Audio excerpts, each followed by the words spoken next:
Let's suppose that we're given this graph. We're told this is a polynomial. This is the graph of a polynomial.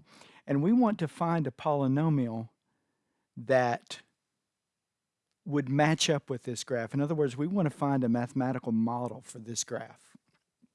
Well, one of the things we could note is the zeros. Notice we can see what they are here, -3, -1, and 1. And we know this, that if those are the zeros, then factors of the polynomial are going to be x minus each one of those. So one factor would be x minus a -3, that's this one, x minus a -1, and x minus 1, which, if we cleaned up these little two negatives back to back, making them a plus, we have x plus 3, x plus 1, x minus 1. Now, the a here, what that's for, what we have now is a polynomial, and it passes through each one of these x-intercepts. That's what this will do.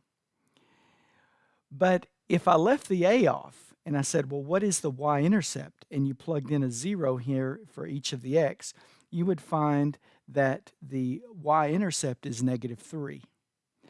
Well, what this a is for is to contort this polynomial so that we can force it to pass through this -6. We want to stretch it out. Normally it would cross here if this a was 1, but we want to make it go down here and cross through -6.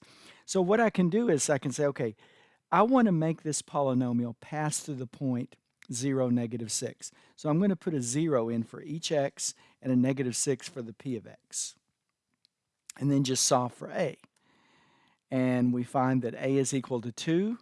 I put that in here, and now we have a polynomial that has each of these zeros and this y-intercept. Okay, now let's look at another one. Let's suppose we've got this one.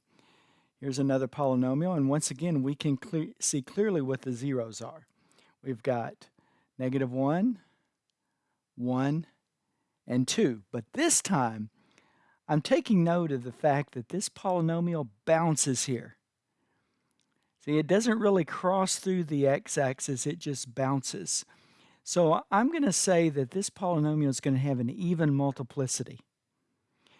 And for simplicity's sake, I'm just going to make it multiplicity 2. I can make it 4 if I wanted to, or 6, as long as it's an even multiplicity. And I want to keep it as simple as possible, so I'll just make it a multiplicity 2.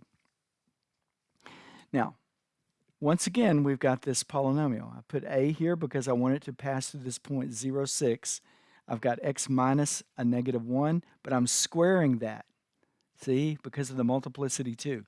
X minus 1, x minus 2, see? Now, let's clean it up a bit, and here's what we have. Now, I'm going to make the polynomial pass through this point 0, 6. So I'll put a 0 in for the x and a 6 for the p of x. And here's what we've got. So this is like 2a equals 6 or a equals 3. And here's our polynomial. This has the y-intercept of 0, 6 and each of these x-intercepts, and it's going to bounce here at the -1 if you want to try that out and graph it. Okay. Now, let's suppose we're not looking at a graph, we're just given the zeros, and we're told that our polynomial passes through -2, 2. So I just want to come up with a polynomial that has these zeros and passes through the point -2, 2. Well, here we go. We've got x minus a -4, x minus a -1, x minus 3. Cleaning it up gives this. Now this time, we're not making this polynomial pass through a particular y-intercept. We're making it pass through this point -2, -2. So I'm going to put a -2 in for the x and a -2 in for the p of x and solve for a. So here we go.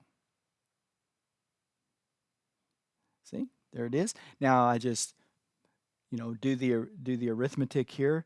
Negative 2 and 4 is 2. Negative 2 and 1 is negative 1. Negative 2 and negative 3, negative 5. Now I just want to solve this. And notice that this over here is going to be a positive 10, right? 10a equals negative 2. If I divide, I get a is equal to negative 1/5, and now I have my polynomial. There it is. This is a polynomial that has these zeros and passes this point, negative 2, negative 2.